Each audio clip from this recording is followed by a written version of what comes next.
In Nigeria, as in several older developing countries, there is an informal waste management system.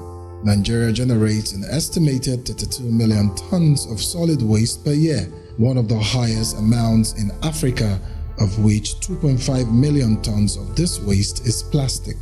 With an estimated population of 180 million, which 25 million of the population are people living with disability, making them vulnerable and facing the stigmatization of non-inclusion in many areas of the society.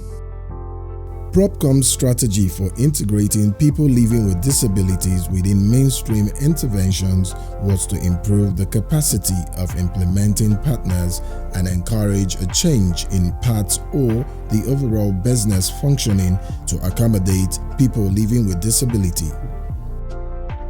With the current low rate of recycling in northern Nigeria, most plastic waste ends up in landfills or are discarded indiscriminately, with the resulting risk of soil and water contamination and possible entry into the food chain as microfragments. There is a need for sustainable approach to reuse plastic waste. The plastic recycling intervention was undertaken to address these environmental issues in Bauchi State.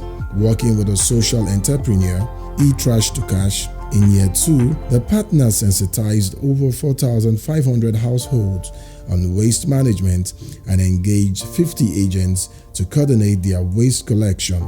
The aim of our partnership is to help people who are vulnerable, people who could not access basic services such as healthcare, such as education, through helping them to earn cash from their trash. So during the inception of our contract with Propcom, I attended a workshop on disability, and that was what motivated me to start engaging people with disability, because they are part of the vulnerable groups we're talking about. To be more PwD inclusive, the organization included an additional demography as target audience. The primary target before Propcom's collaboration were a network of waste providers and bulk waste generators. These they expanded into low-income and vulnerable young persons, men and women, including people living with disability. When we came back, we had not already selected the trainees. We trained already. So as soon as I was back, we advertised through the traditional media and through our local networks that we are needing vulnerable people in the society, low-income people, to come and get trained on waste management and social micro-entrepreneurship. And part of that criteria we set aside was 5% of those people would have to be people with disability.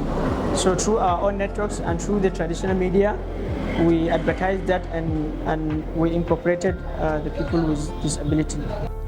E-Trash to Cash have engaged a total of 50 waste agents, 5 of whom are people living with disabilities, with 3 being amongst the top performing. They provide cash advances to their top performing agents to secure waste. As a result of this intervention, they have scaled up their work to 5 more communities in Bauchi State, which has resulted in a 28% growth in their waste collection stream so far.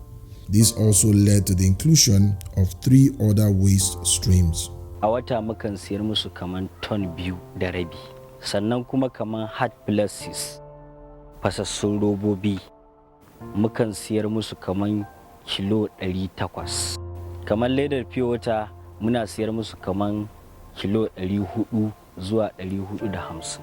Bayan E-Trash Cash akwai wanda muke siyar musu, akwai kamfani da muke siyar musu. At least mukan tara musu a wata yakan kaman ton 4 iya bandir, ton 4 zuwa ton 4.5 duk wata. Akwai baro da na siya wanda ake tura ruwa, wanda kaman duk sati ko duk kullun akan kawo mun balas din wannan kudin. Akwai wanda na janyo su, akwai wani mai suna Adamu Isa wanda ya dan samu matsalar ta ido, idansa daya ya dan samu problem. Shine sai na jawo shi jikina muke wannan harka da shi. Propcom's intervention working with e-trash to cash has opened up a new opportunity and discourse for wealth creation at the rural level, using recycling as a veritable tool to empower the locals with people living with disabilities inclusion. This template can be replicated in many rural communities as a means of wealth in rural areas.